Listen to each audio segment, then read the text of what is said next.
Jayanandalala, Madhyoli Charanam. It's beautiful. It has been a beautiful experience since we started Murugan.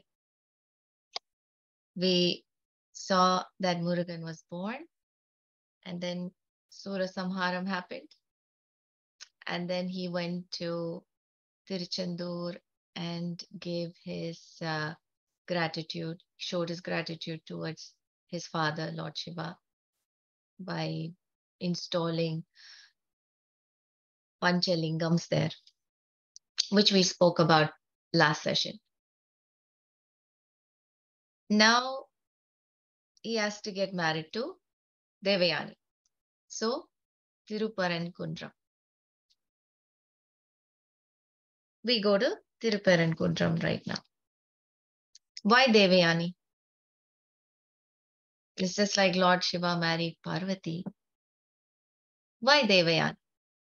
What is the story behind it, and why Lord Murugan has to marry Devayani? There's a story behind everything, right?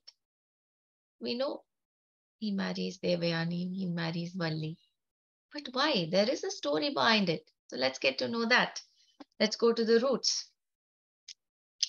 Now, Lord Vishnu had two daughters.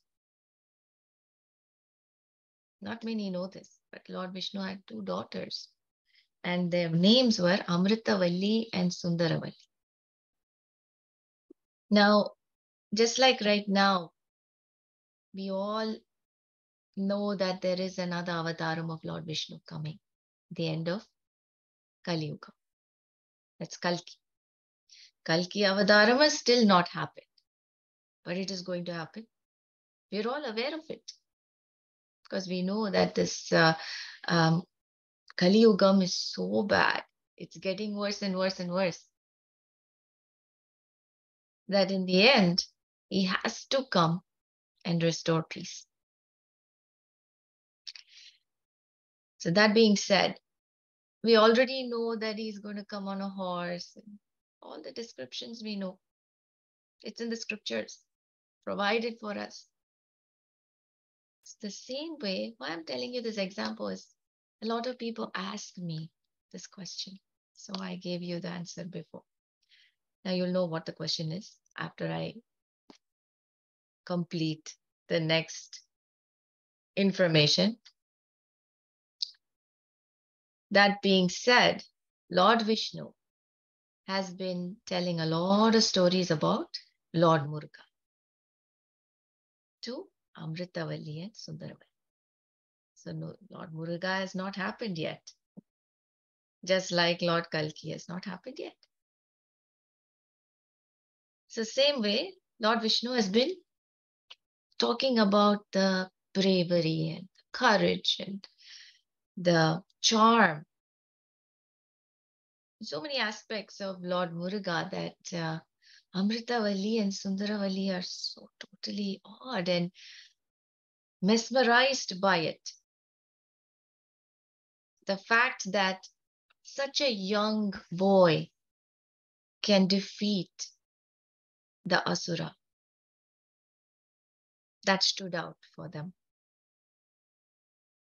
The brave side of him and the charming side of him. Lord Vishnu did not leave anything out, He explained every aspect of Lord Muruga's charm and his achievements that are going to happen, not yet happened, but he's telling them he's going to do this, he's going to do that, he's going to achieve this, he's going to do this. They were sold. Now, their only thing that they asked Lord Vishnu after listening to the whole story of Lord Muruga, who has not happened yet again, is we want to marry him.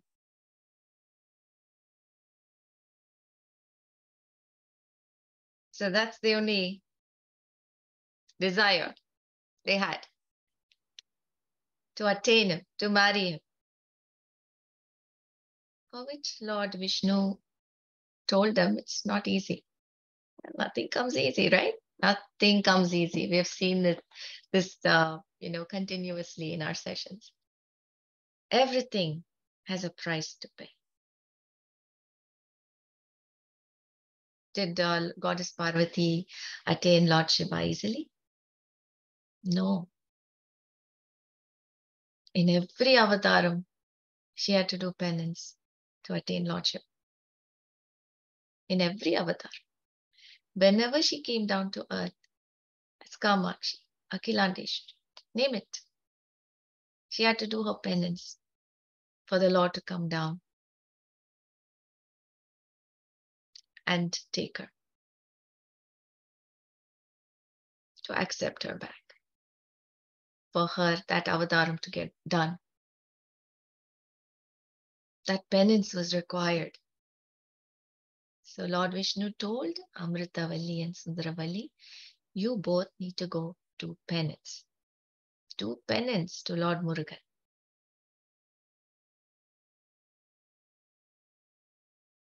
And yes, if he is pleased, he will accept your desire, give you that boon of being his wife. It depends on how you do it.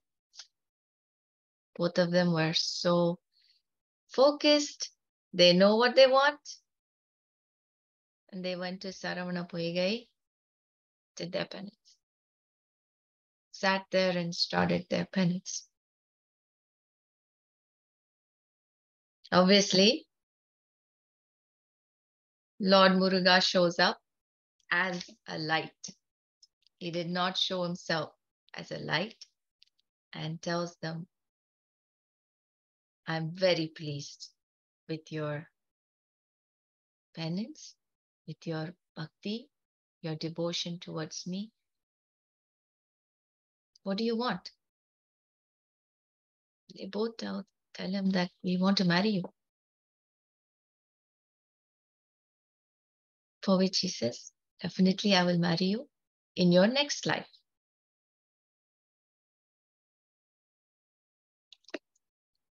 One of you will be born as Lord Indra's daughter. The other one will be born as tribal king's daughter. And I will come in. I will marry. Says, gives them a word. So that being said, this is the little recap we did so that you understand what's going to happen next. So they both are happy and now they're born as Lord Indra's daughter. One is born as Lord Indra's daughter, and of course the other one, we'll talk about Valli in detail. So now here, after the war, now this is one reason why she's called Devayani, because when she was born to Lord Indra and his wife, mostly this child was taken care of by the divine elephant, Airavata. And that is why she's called Devayani. Devayani is divine elephant. So that is why the name came as Devayani. She's called Devasena. All these names are there. But yes, Devayani is because she was taken care of mainly by the elephant. Now let's come back to our present time where we are in Thiruparankundram. So the war is done. Lord Indra had suffered so much, right? He lost his kingdom. He lost his crown. He lost his throne. He was literally running for his life.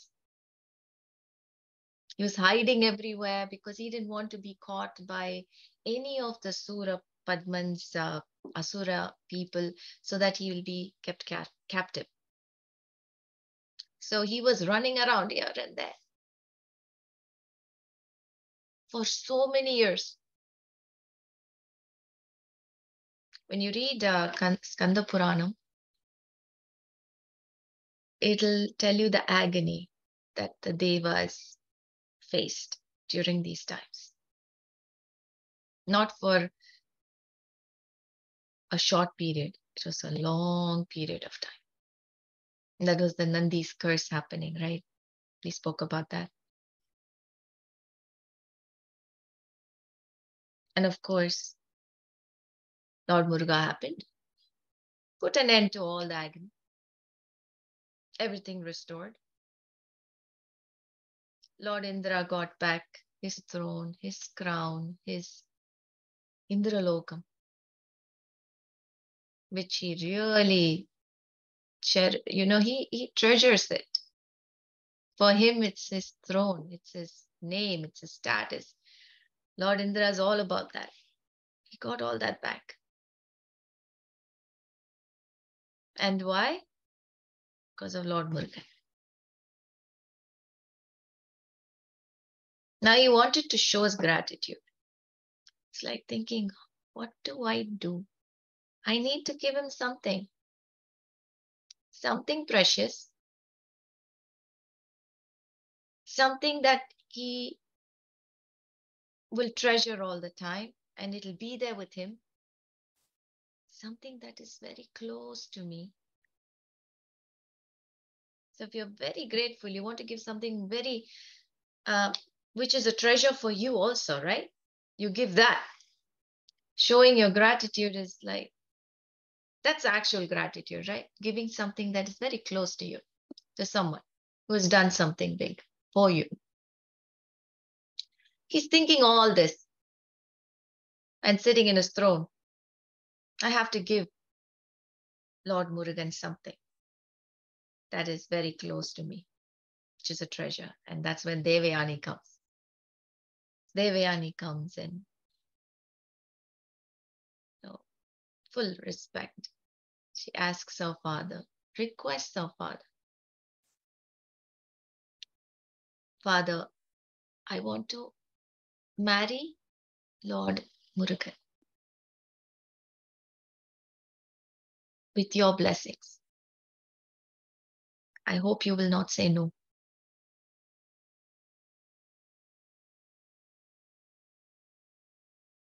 Made it easy for him, right? He was very happy. He was thinking what to give Lord Murugan in return for what he has done. Big favor to the Devas. What do I give him? That's a big treasure. And there the treasure walks in. It's like a big treasure box, rather. She walks in and she says, I want to marry Lord Murugan. Lord Indra's way more than happy. It's like, of course, of course. You have all my blessings, he says. Let's go right now. I'm going to talk to him. Hopefully he agrees, he says. I'm going to tell him I'm going to give you as the gift, he says.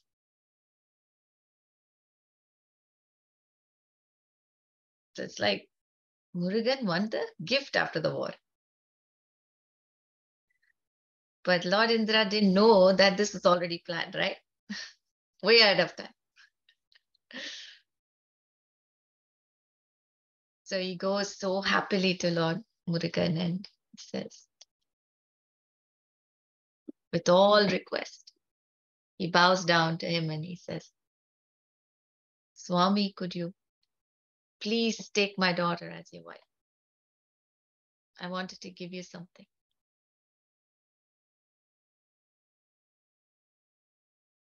Lord Murugan obviously was waiting for this.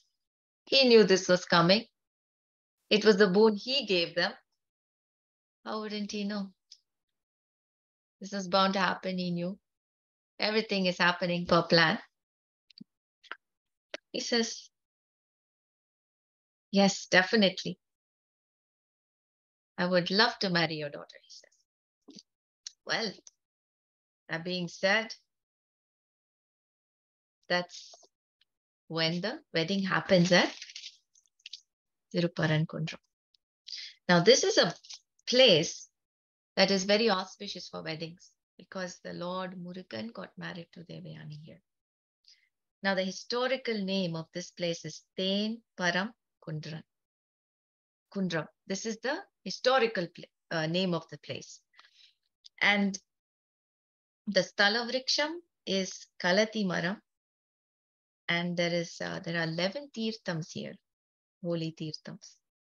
And there's a Lord Shiva here. Murti is Swayambhu.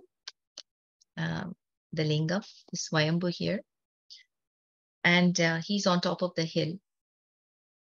He's called Kashi Vishwanadar.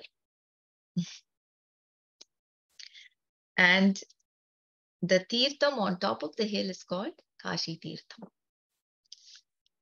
Now, the biggest significance of this place is that if you want to see all the gods, name it, you will find them here. Why? Because all of them are here to attend the wedding. So everybody's here. Name them, they're here. And on top of that, rishis, munis, all the great rishis and munis are also here. They say there are a lot of white peacocks here.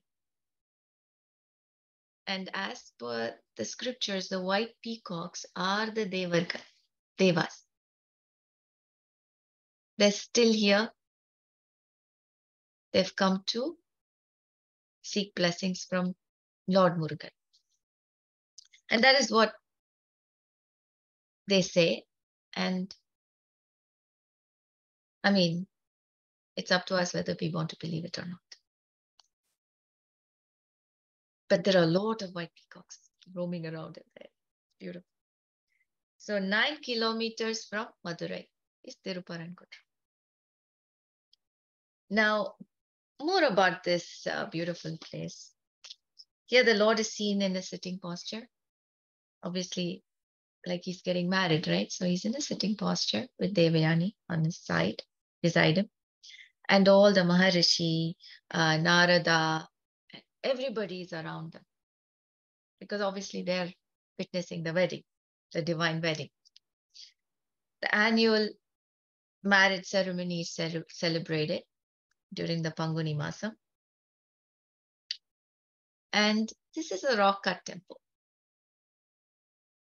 It's like everything is sculptured out of the rock. It's magnificent architecture. And all the idols are cut through the rock. So as it's a cave temple, the whole hill is the Vimanam here. Just imagine. So, and this is the only temple where Shiva and Vishnu face each other. And this temple has been visited by all the Nayanmars, the main ones being Thirignana Sambandar, Tirunavakkar Arasar, Sundarar, Sundaramurti, Nayanar, all of them have come and visited this place. The Lord here is called Subramanyar.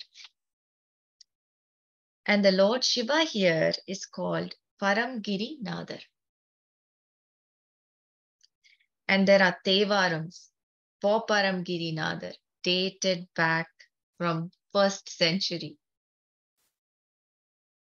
Something. Now here, something is very unique. We all know that Nandi is seated in front of Lord Shiva, right? In all the temples we visit, where is Nandi? Facing Lord Shiva. Correct? Now here in this temple, you'll find Lord Vishnu is standing in the spot where Nandi is. Lord Vishnu is standing there. That's why here it's called Mal Vidai. Mal is Lord Vishnu, Vidai is bull. So very rare to see this. And why is he there? He's there so that he can serve his brother-in-law. Who's his brother-in-law? Lord Shiva. So see, these temples give us the fact being that Lord Shiva is so devoted to Lord Vishnu, and Lord Vishnu so devoted to Lord Shiva.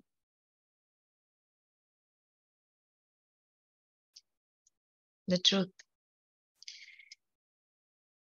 The five main deities, Lord Shiva, Pavalakanni Vaya Perumal, which is Vishnu, and Karpaga Vinayagar, and Subramanyar, and Durga. These are the main deities. And now there's no Abhishekam done to the Moolavar. Here, another unique thing is that only a scented paste is applied, named Punag, is applied to the Lord here. No Abhishekam is done. But Abhishekam is performed only to the veil.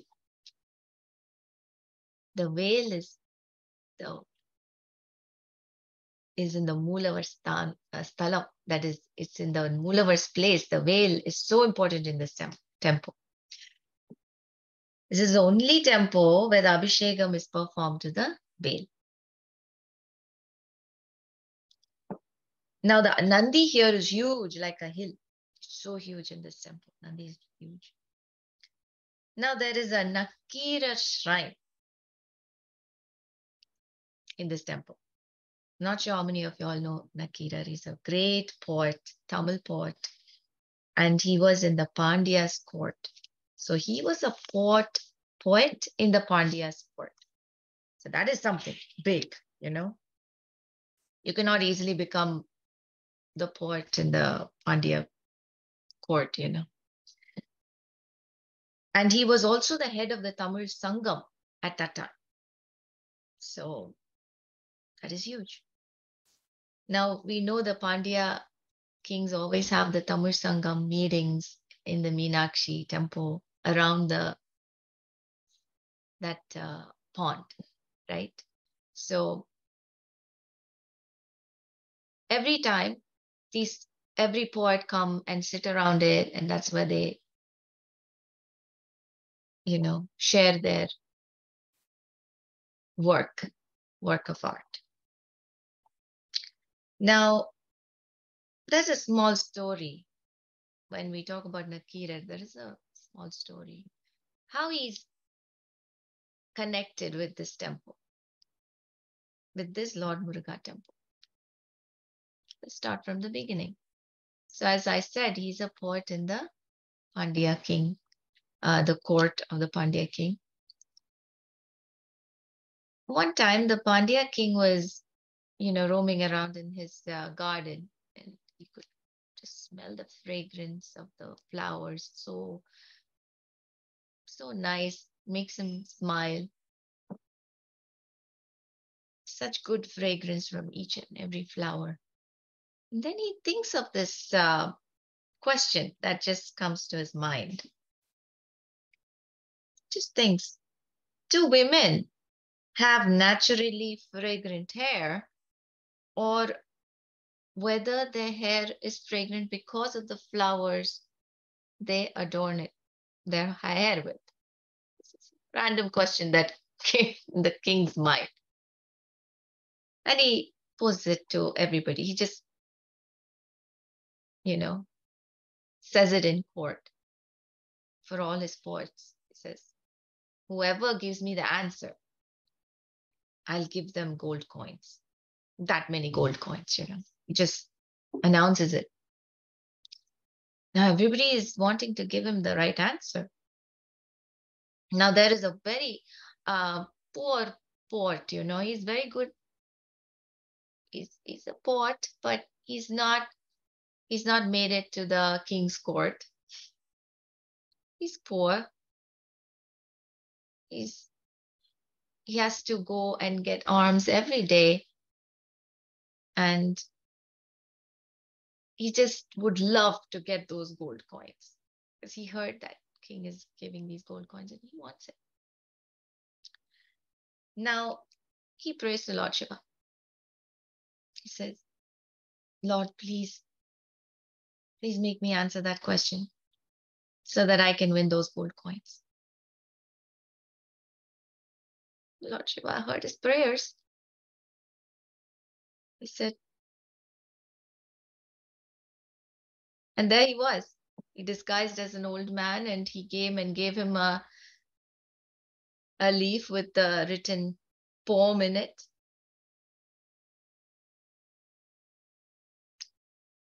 He went, so much courage and everything. He went to the court and he recited his poem in front of everybody.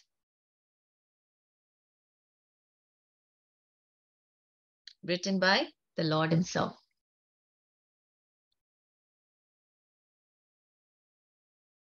When he recited it, the king was so impressed. He all applauded him and praised him. And obviously the poem said that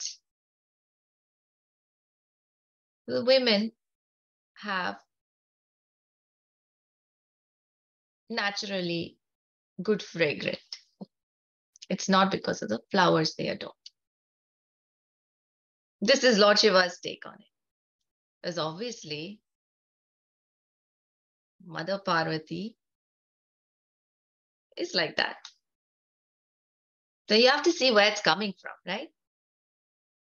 So obviously, Nakkeerar had to say, nope, I disagree. I don't agree with this. O king, I don't agree with this, and he doesn't deserve the gold coins. And the king is like, okay, why do you say that? Nakkeerar said, no, the women don't have their own fragrance and all that. Only if they adorn their hair with flowers, it's that way. Now, the poet, Tarumi, that's his name, the poor poet, he just closed his eyes and prayed to Lord Shiva. Immediately, the same old man walked into the court and asked Nakkeerar, what is wrong with that poem? It tells you the truth. What is wrong with it? Nakkeerar says, no, it doesn't. I disagree with it. And there was a lot of argument, words. And then Lord Shiva asks him, well, even if it is Goddess Parvati that we are talking about, you still maintain the same answer. Then the tricky way he asked is, even if it is Lord Goddess Parvati who you pray to, would you say the same answer? And Nakkeerar says, yeah, I maintain the same answer, even if it's a goddess. So Lord Shiva shows the third eye. So he wants him to know who he is. So he could see the third eye in his forehead. But Nakkeerar still maintained the same answer. He said, even if you are the Lord, I maintain the same answer. And that's when the Lord was so angry. That's when Nakkeerar felt the burn, that he could feel the heat. So he jumped into the lotus pond, because he couldn't take the heat from the third eye. He jumped into the pond. Now he wanted to, obviously, what do we see here? There's a lot of ego, that he has attained a position, that even when even when the Lord showed him who he was, he did not want to recognize it. That is what ego does, arrogance does. And why does arrogance happen? It happens because when you achieve something, when you're given a position, when you're given a status, when so many people are there rejoicing and praising and putting you in an elevated position, you suddenly develop a proud, arrogant feeling. The I comes in.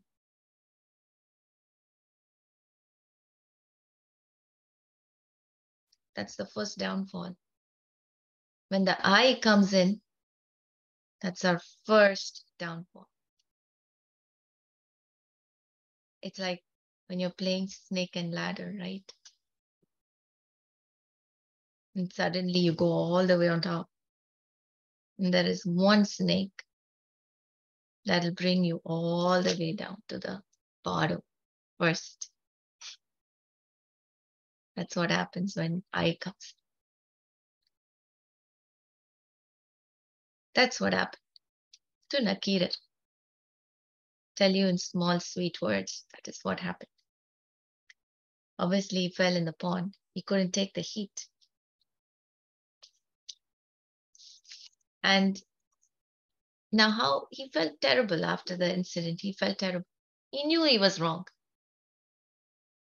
Knowingly arguing, debating with the Lord himself, even after he showed him who he was. He felt terrible.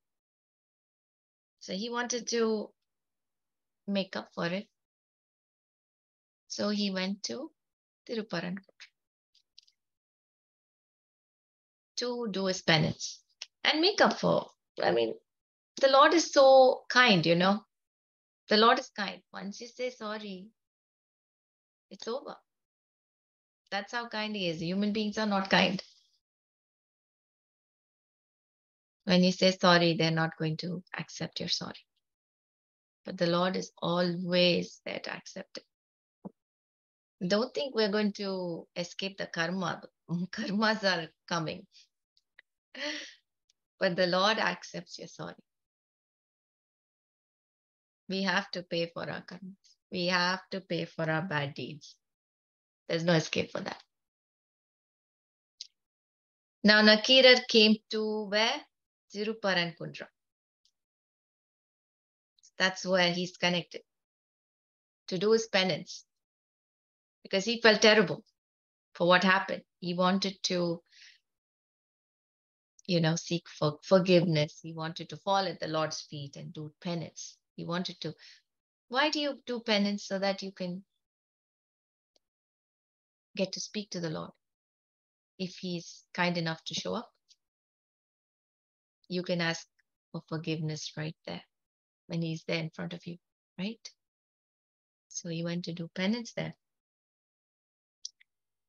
Now, there, when he's doing penance, this place had a devil, a demon, who resided here in this cave. When Nakkeerar was doing penance, there is also a devil here. Now, the devil decided to distract him. He wanted to put him in captivity. So what he did was, in the pond nearby, there was a leaf.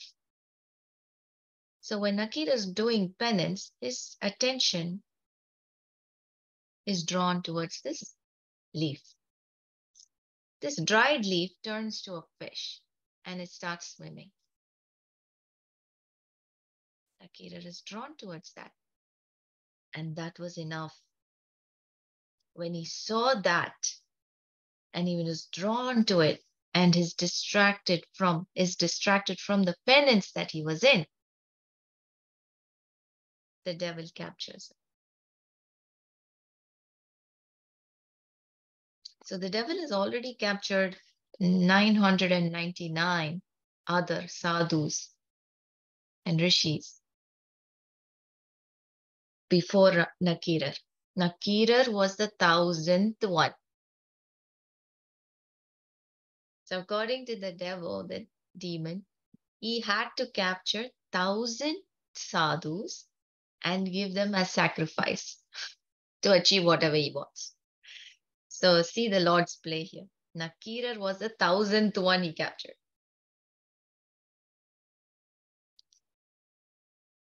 Now, obviously, he got distracted from his penance because the Lord wanted him to get distracted. The Lord wanted him to get captured. Why? Let's see. Nakkeerar was, then he saw all these other sadhus and he was shocked. And he got to know this, that this devil is doing it because of some sacrifice he wants to give.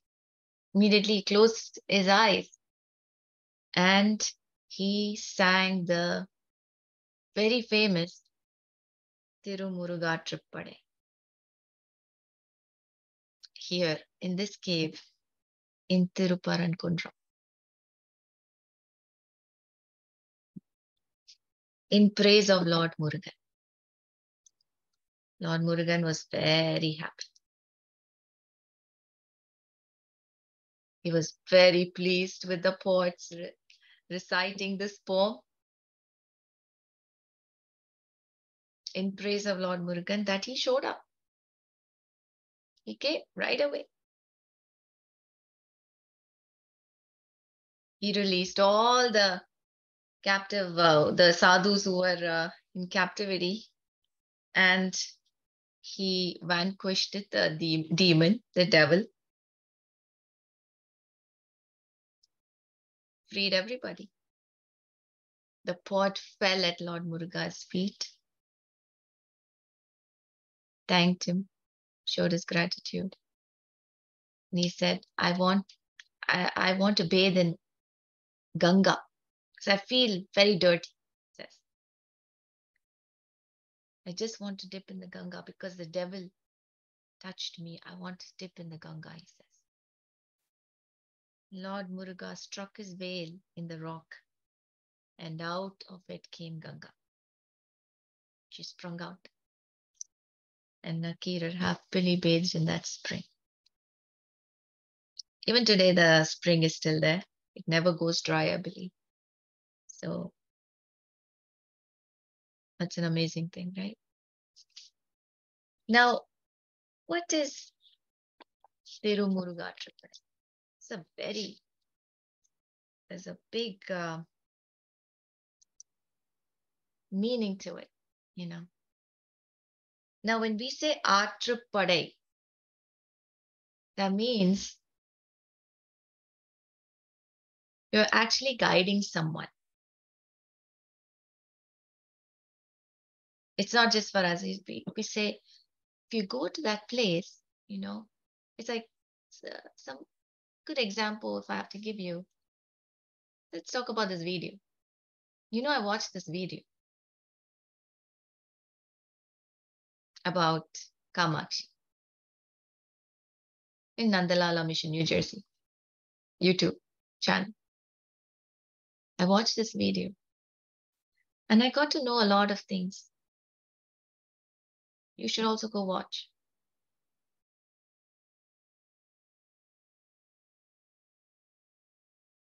Aarupadai. That's the meaning.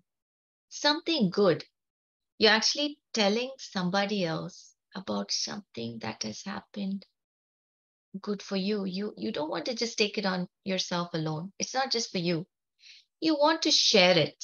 You want to share that knowledge. You want to give it to others also. You know what? Go there. You'll get the answer. Go there. You'll find peace. Go there. You'll find that, you know, you got what you wanted. You'll be happy. So it's not just our happiness. We want everybody's happiness. So now Thiruparankundram is this poet, Nakkeerar, is telling us that go to Murugan, you'll find peace. So he's just guiding you, everybody, to Lord Murugan.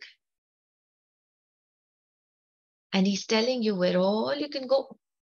So this Thiruparankundram, he is talking about all the 6 abodes of Lord Murugan. Aarupadai Veedu. This is a poetry about all of the 6 abodes. So, mainly telling us go to all these places. You'll find peace. It's being like a GPS for us through Thirumuruga. So, well, we all know that we are all going through these wars inside us, right? In our mind. All of us have so many thoughts, uncontrollable thoughts going in and around. There's no end to it. We watch the news, we watch so many distractions we have through which we get disturbed. We watch the news, we read the news. If you say, I don't want to watch the news, okay, someone will send you a forward. No escape. Someone in the group will forward something and you'll get disturbed. Unnecessary disturbance, right? Because things go on whether we want to listen or not, see or not. Things happen. Things will go on.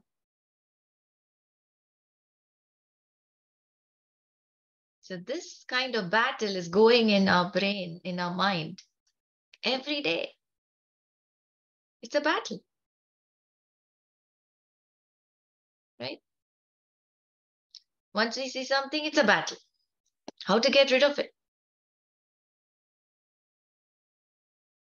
That is why Aarupadai Veedu. Padai Veedu is what? Padai Veedu usually means army camps, right? Army camps. And what is army camp for? When the army is, going for war, marching towards some place, they rest. Usually, they just stop and rest and, eat, rest and do their things, wash their clothes or whatever, refresh. So that's army camps. And the Senapati is Lord Murugan. Because we are already always in constant war in our mind, we need to go to these army camps. It's required.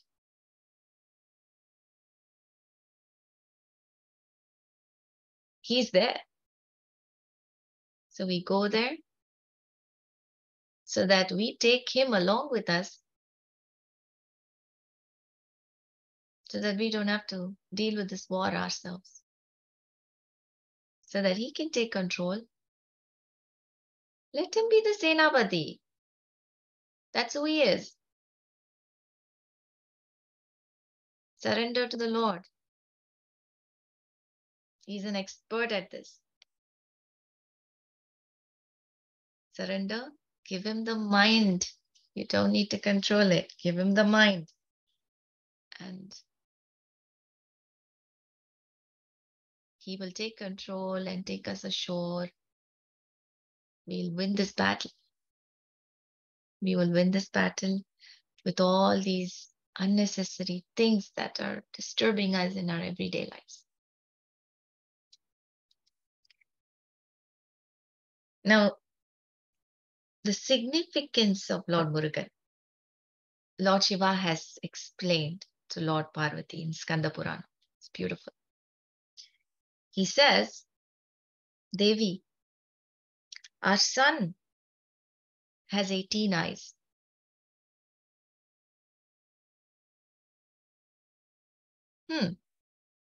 18 eyes. Well, if you count 6 heads, it's 12 eyes, right?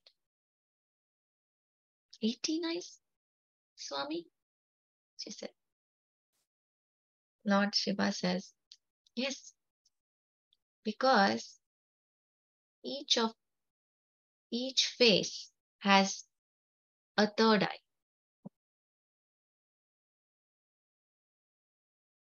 Can you imagine that? So Lord Muruga, each face, all the 6 faces have a third eye also. So now count. And your total is, 18 eyes. Isn't that amazing? So why 6 faces? The Lord explains it beautifully. I have 5 faces, right? He says. Panchamukha. Lord Shiva is. That one example that comes to my mind is Pashupatinath temple. He's a Swayambhu Lingam there. He has 5 faces. So he says, I have 5 faces. And you have one face. So many forms. Ambal is the core energy, life energy in every living being. She has one face. Together, my face and your face put together 6 faces. It's Lord Murugan. How beautiful. Right? Yeah, and there's a smile on the Devi's face hearing this. Now you may think, what, Devi doesn't know this? No, Devi knows this. Ambal knows this. The questions are posed so that we get the answers.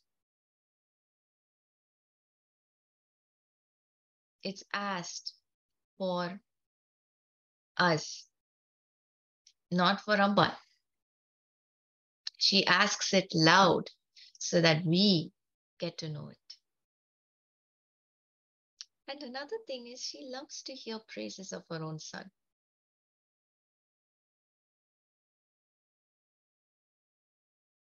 When they both sit and talk about Lord Murugan, it's praising him, talking about how powerful he is. 6 faces, 18 eyes. So nice to hear it. That's also a Leela, right?